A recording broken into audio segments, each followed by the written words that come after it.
What if the way you tell time was designed to control you? Think about it. Every clock you follow, every deadline you chase, every calendar app on your phone, they all trace back to a single decision made more than 2,000 years ago. A decision that stole a rhythm older than empire itself. Before that moment, time wasn't 12 boxes on a calendar. It was the turning of the moon. 13 cycles a year, a rhythm written in the sky and in our bodies. And then, it was rewritten. This is the calendar lie.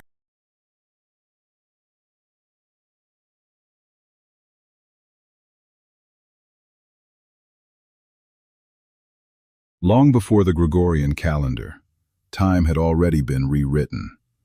For thousands of years, people lived by 13 moons, each about 28 days long.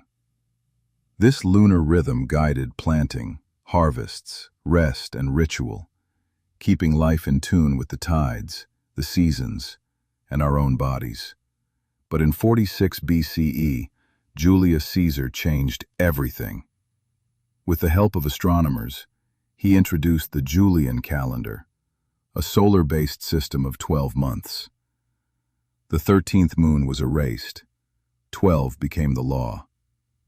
This was not because the sky had changed, but because empire demanded order. A calendar that fit armies, taxation, and trade routes. A calendar that served Rome, not nature. Centuries later, the Julian calendar itself began to drift. By the 1500s, it was nearly 10 days out of sync with the seasons. For the Catholic Church, this was a crisis. Easter was slipping further from the spring equinox. In 1582, a new decree declared 10 days would be cut from existence. In Catholic countries, people went to bed on October 4th and woke up the next morning on October 15th. 10 days vanished, gone forever, as if they had never happened. Imagine it. Birthdays erased, anniversaries skipped, debts and contracts jumping forward. For ordinary people, time itself had been rewritten overnight. The sun rose as usual. The moon still waxed and waned, but the calendar no longer matched the sky. Protestants resisted, calling it a popish plot. England refused the new calendar for 170 years. But empire, trade, and colonization spread it across the globe. Rome had stolen the moon. Now this reform ensured the whole world would forget it. But what was erased was more than dates. It was rhythm.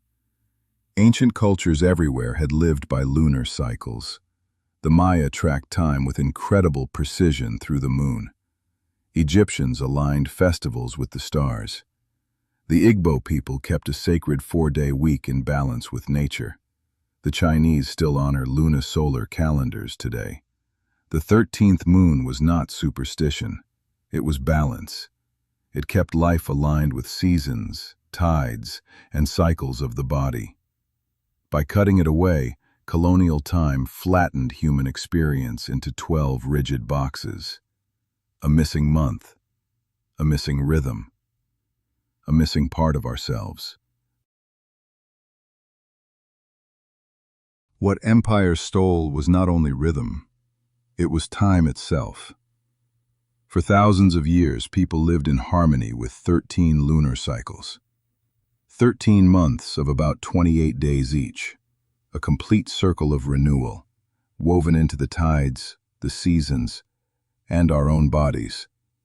But when the calendar was forced into 12 boxes, that 13th month disappeared. A whole cycle, erased. Think about what that means. Every year we live 1 month short. 1 month of rest that never arrives. 1 month of renewal that never comes. 1 month of ourselves that was taken away. And so the year feels rushed, incomplete, off balance. Because it is. We are all living in a world with a missing month. The calendar was not the only lie. While months were reshaped, the heavens themselves were frozen in time. 2,000 years ago, when Western astrology was born, the signs and the constellations were one and the same. Aries rose where Aries belonged. Virgo stood beneath Virgo's stars. The sky and the zodiac wheel were aligned. But the earth does not stand still.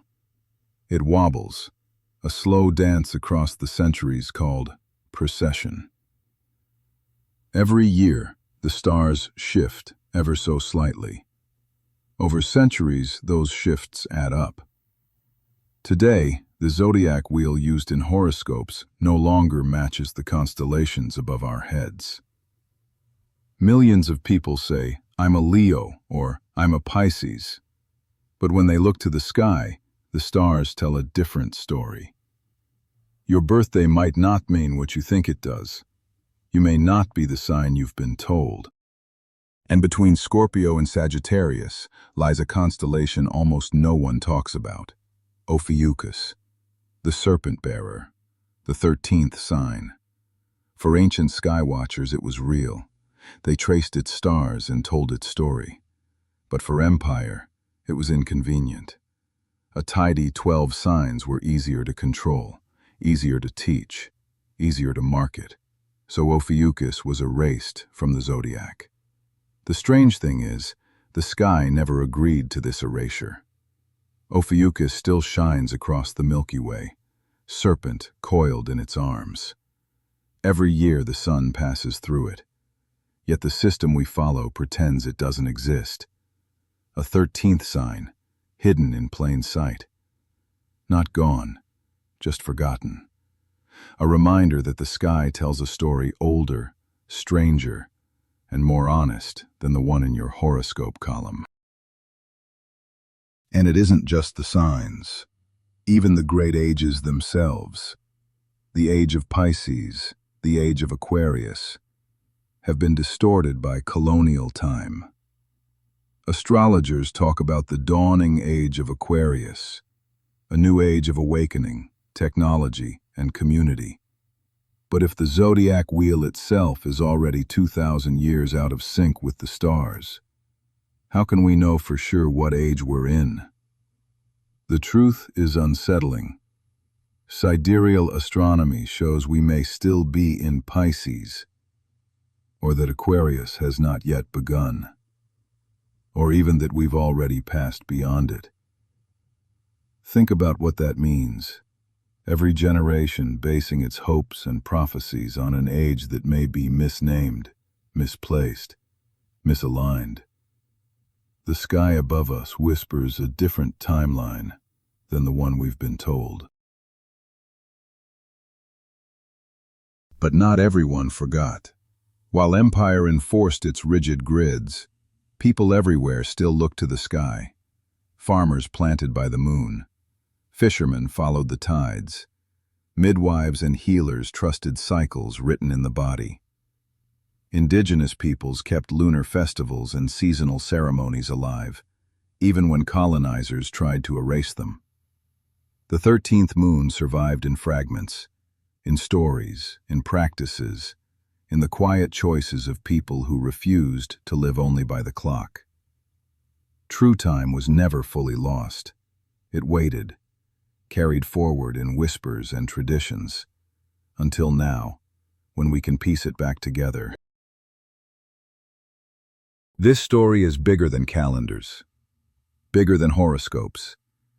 It's about reclaiming time itself, because the moon has not forgotten. The stars have not forgotten. The cycles are still here, waiting, and now you can see them for yourself.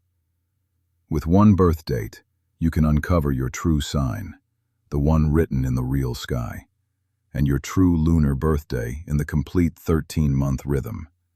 The rhythms that empire tried to erase are yours to reclaim.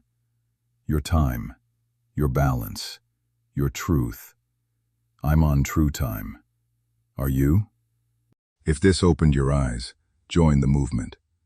Like, follow, and explore more at shopwisdomwares.com.